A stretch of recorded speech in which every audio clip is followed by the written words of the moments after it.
ಮೂರನೇ ಸಲ ಬಂದಿ ಮಕ್ಕಳಾಗಿಲ್ಲಂದಿ, ಅವಾಗ ಪುನಃ ಬಂದಿ, ಈಗ ಬಂದಿ ಇನ್ನೂ ಮಕ್ಕಳಾಗಿಲ್ಲ ಬಂದಿ, ನಿನ್ನ ಹೆಂಡತಿ ಇಲ್ಲದ ಕರ್ಕೊಂಡು ಬರಬೇಕಿಲ್ಲ ಅಂತಂದ್ರೆ ಅಪ್ಪ ಇನ್ನು ಮದುವೆ ಆಗಿಲ್ಲ. ಏನಪ್ಪ ಹೇಳ್ಬೇಕು ಅಂತ ಅದರೇ ಗೊತ್ತಾಗ್ಬೇಕು. ಹೆಂಗ ಹಿಂಗಾದ್ರೂ ಬದುಕು ಹೆಂಗಿರೋದು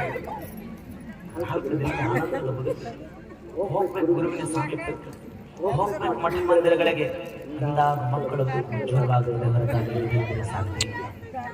ಇವತ್ತು 10-15 ವರ್ಷದ ಹುಡುಗರೆಲ್ಲ ಚಟಗಳಿಗೆ ದಾಸರಾಗುತ್ತಾ ಇದ್ದಾರೆ, ತಮ್ಮೆಲ್ಲ ಬದುಕನ್ನು ಹಾಳು ಮಾಡ್ಕೊಳ್ತಾ ಇದ್ದಾರೆ.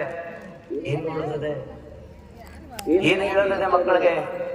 ಅಮ್ಮ ಕರ್ಕೊಂಡ್ ಬರಿ ಬಸ್ಸು ಪುರಾಣಕ್ಕ ಎಷ್ಟೋ ಪರಿವರ್ತನೆ ಆಗ್ತಾವ ನೋಡ್ರಿ. ಶಾಲೆಗೆ ಹೋಗೋ ಮಕ್ಕಳೆಲ್ಲ ಕಾರ್ನ್ಯಾಗ ಸ್ವಾಮಿಗಳು ಹೊಂಟ್ರು ಅಂದ್ರೆ ಶರಣನ್ನಕ್ಕಂತಾವ, ಶಾಲೆಗೆ ಹೋದ್ರ ಗುರುಗಳಿಗೆಲ್ಲ ಶರಣನ್ನಕ್ಕಂತಾವ, ಸರ ಶರಣ್ರಿ ಅಂತ ಹೇಳಕ್ಕಂತಾವ. ಇದು ಯಾವುದರ ಪ್ರಭಾವ? ಚಿಂಚನೆಯ ನೆಲದಲ್ಲಿ ನಡೆದ ಬಸವ ಪುರಾಣದ ಪ್ರಭಾವ.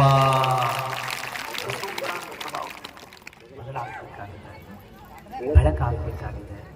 ಕೊಡ್ರಿ ಮಕ್ಕಳಿಗೆ ತಾಯಿ ತಂದೆ ಮಾದರ ಸಮಾಧಲಾಂಬಿಕೆಯರು ಹೆಂಗ ಕೊಟ್ಟಿದ್ರು ಒಬ್ಬ ಬಸವಣ್ಣನ ಸಂಸ್ಕಾರ ಅಂದ್ರ 8 ವರ್ಷಕ್ಕ ಅಪ್ಪನಿಗೆ ತಿಳಿ ಹೇಳಿದ ಬಸವ, ಹಿಂಗಲ್ಲ ಇದು ಹಿಂಗ. ಅಪ್ಪಂದ ನೋಡಪ್ಪ, ನಿನ್ನಂತ ಮಗುವಿನೇನ ನಾ ಪಡೆದೇನಲ್ಲ, ನಾನೇ ಪುಣ್ಯವಂತ ಅಂದ ಅಪ್ಪ. ನಾನೇ ಪುಣ್ಯವಂತ. ಇವನು ಯಾಕರೆ ಹೊಡೆದಪ್ಪ ಅನ್ನಬೇಡ್ರಿ, ಇವನು ಹೊಡೆದಿದ್ದಕ್ಕೆ ನಾನು ಖುಷಿಯಾಗಿ ಅಂತನ್ರಿ ಅಂದ್ರ ಮಕ್ಕಳ ಬದುಕು ಪರಿಪೂರ್ಣ ಆಗುತ್ತದೆ. ಹಂಗ ನಡೀತು 8 ವರ್ಷದ ಎತ್ತರಕ್ಕೆ ಬೆಳೆದ ನಿಂತ ಅಪ್ಪ ಬಸವ. ತಂದೆ ಮಾದರಸ ಒಂದು ಮಗುವಿಗೆ ಕೇಳುತ್ತಾನೆ, ಏ ಬಸವ, ನಮ್ಮ ಪದ್ಧತಿಯಲ್ಲಿ 8 ವರ್ಷಕ್ಕೆ ನಾವು ಉಪನಯನವನ್ನು ಮಾಡುತ್ತೇವೆ. ನಾಳೆ ಉಪನಯನದ ದೀಕ್ಷೆ ಪ್ರಾರಂಭ ಆಗುತ್ತದೆ, ನೀನು ತಯಾರಾಗಿ ಬರಬೇಕು. 8 ವರ್ಷದ ಬಾಲಕ ತಂದೆಗೆ ಕೇಳ್ತಾನೆ, ಅಪ್ಪ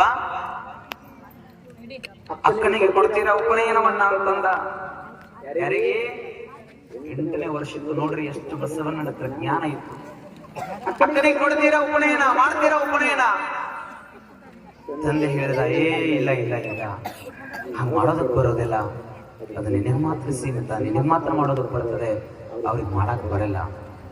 ಬಸವಣ್ಣ ಅಂದ, ಅಕ್ಕಗ ಮಾಡ್ಲಿಲ್ಲ ಅಂದ್ರೆ ನನಗೂ ಬೇಡ ಅಂತ.